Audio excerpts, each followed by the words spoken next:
Welcome to Rio's Positive POV, the YouTube channel where we focus on the movies that we love. If we're discussing a movie here, you know that it was rated 4 stars and above.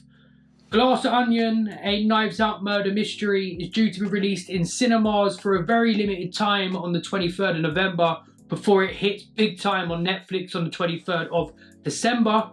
Why did I rate this movie so highly? Stick around, find out.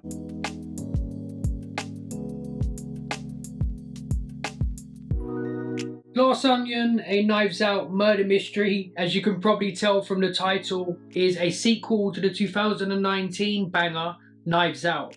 Once again, written and directed by Rian Johnson. If it isn't broke, don't fix it. And boy oh boy does Rian Johnson know that, bringing back Daniel Craig as Detective Benoit Blanc. Also back is the people behind the cinematography, music and editing from the original. Going into this, I was expecting a lot because of how much I enjoyed the original and the fact that most of the components behind the camera and of course the star of the show were back.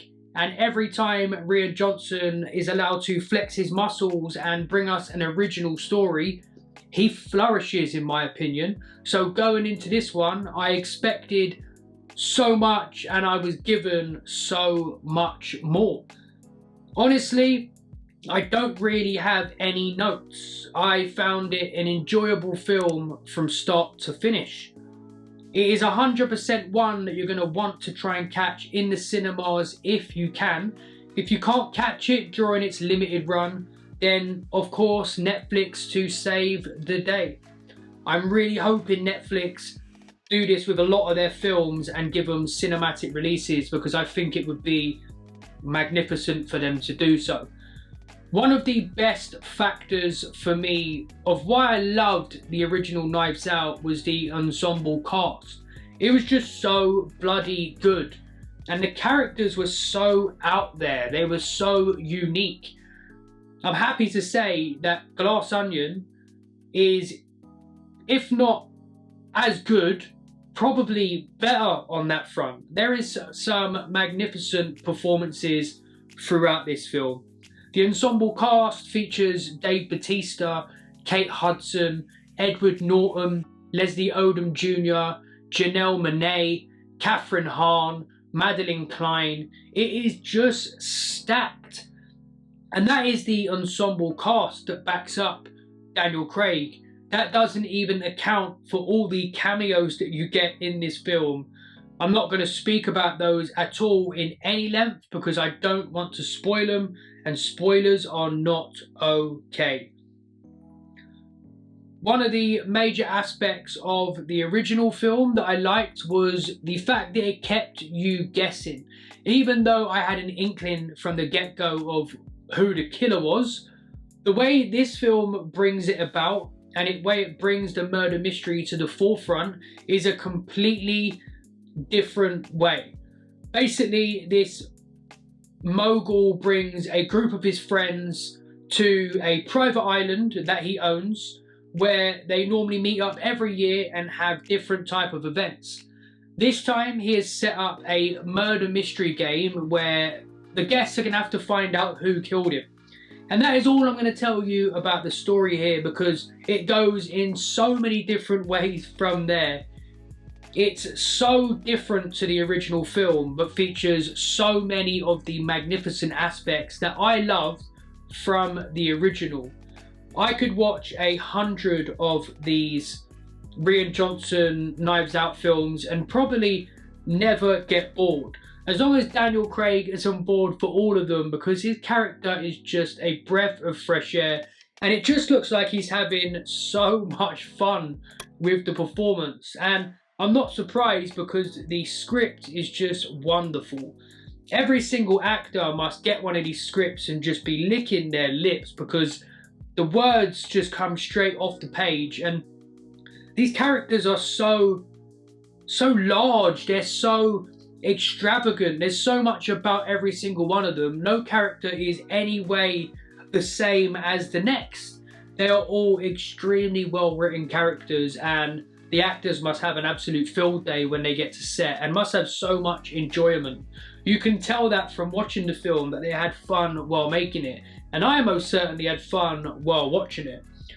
Of course, it is once again based on a bunch of rich people and a murder mystery, but the setting is completely different.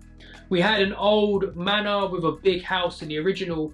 This one is set on a private island with a massive glass house, which at the top has the glass onion. Visually, it is just fucking unbelievable.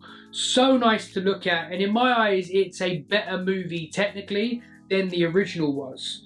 I think Ana de Armas is missed, as is Lakeith Stanfield. I thought they were just so good in the original film. But of course, it's a new murder, it's a new mystery, a new cast is needed. And the way that Benoit Blanc was brought into the story was just so good. If he can keep on doing these fresh takes on murder mysteries, then I'll watch these movies until the end of days. The editing was sharp and crisp. The score was just so good, added on top of the musical soundtrack. There is one scene in particular which features a running gag, and the score was just so on point in bringing that to light, as was the lighting and the cinematography inside of the glass house. When the film was predominantly set in the dark moments, the lighting was perfection. You could see everything that was going on screen, and honestly, I just had so much fun with Glass Onion.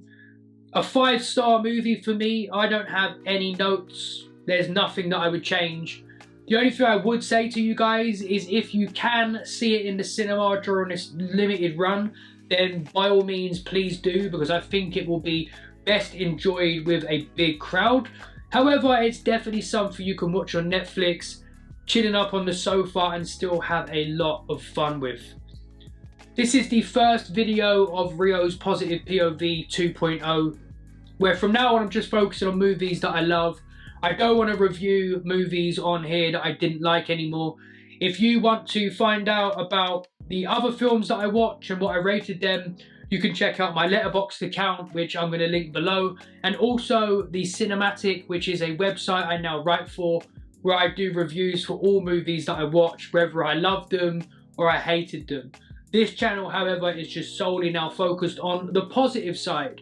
One of the reasons I made the channel originally was to focus on the positive vibes of film, and I think I lost my way slightly, but now we're back focusing on films 4 stars and above, and also some top 10 lists, some retrospective reviews. We're back, baby, and we're doing it big.